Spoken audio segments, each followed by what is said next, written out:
அனைவருக்கும் வணக்கம். இன்று நம் பள்ளியில் கிறிஸ்துமஸ் தினத்தை கொண்டாடி கொண்டிருக்கிறோம்.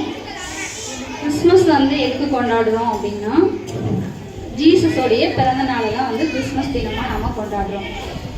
ஜீசஸ் எப்படி பிறந்தாரு அப்படிங்கிறத பற்றி தான் நான் இப்போ உங்களுக்கு சொல்லப்போறேன். சரிங்களா? அதாவது யோசேப்பு மரியாள் 2 பேர் தான் அவங்களுடைய பெற்றோர்கள்.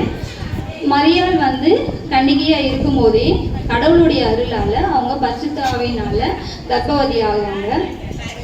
அப்ப அந்த நாட்டுல கலிலேய நாட்டுல குடிமதிப்பு எழுதணும் அப்படிங்கிற ஒரு அறிவிப்பு வருது.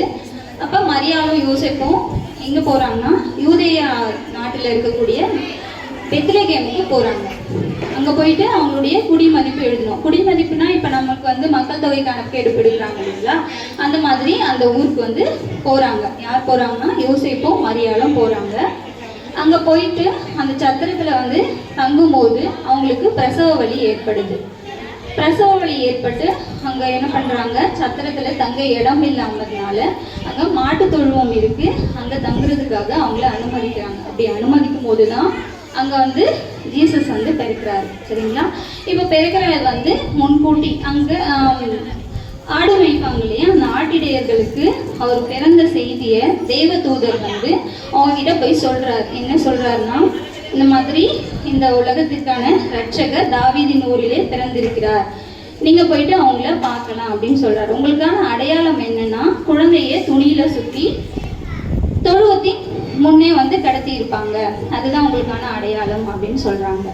அப்ப இவங்க என்ன பண்றாங்க, ஒருவருக்கு ஒருவர் பேசிக்கிறாங்க, இந்த ஆட்டிடையர்கள், ஆடு மேய்ப்பவர்கள். சரிங்களா? நம்ம போயிட்டு என்ன பண்ணலாம், நாம இந்த ரட்சகரை போய் பார்ப்போம், இந்த குழந்தைய நம்ம பார்ப்போம் சொல்லிட்டு என்ன பண்றாங்க, போறாங்க.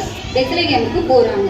அவங்களுக்கு யார் வழிகாட்டுறாங்க அப்படின்னா, நட்சத்திரம் 3 கிழக்கிலிருந்து அந்த குழந்தை எங்க இருக்கோ அது வரைக்கும் அவங்களுக்கு முன்னாடி போயிட்டு கரெக்டா அந்த குழந்தைய படுக்க வச்சிருக்கிற இடத்துல அந்த நட்சத்திரம் ஸ்டார் நிக்குது. அப்ப இவங்க போய் பார்க்கும்போது அந்த தேவதூதர் சொன்னது அப்படியே அங்க இருந்துச்சு. என்ன இருந்ததுன்னா, யோசேப்பு மரியாள் அங்க ஏசப்பா பிறந்திருக்காரு, அவரை தந்தை துணியில சுற்றி அங்க முன்னணியில வச்சிருந்தாங்க.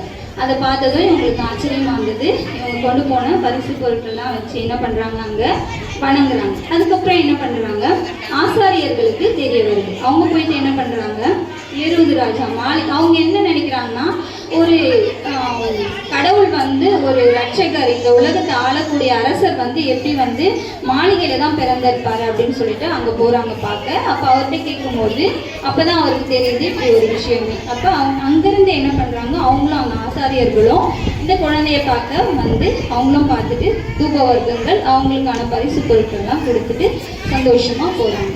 இப்படி ஜீசஸுடைய பிறந்த நாளை தான் என்ன பண்றோம், ஒவ்வொரு ஆண்டும் நாம கிறிஸ்துமஸ் தினமா கொண்டாடுறோம். ஓகேவா? நன்றி.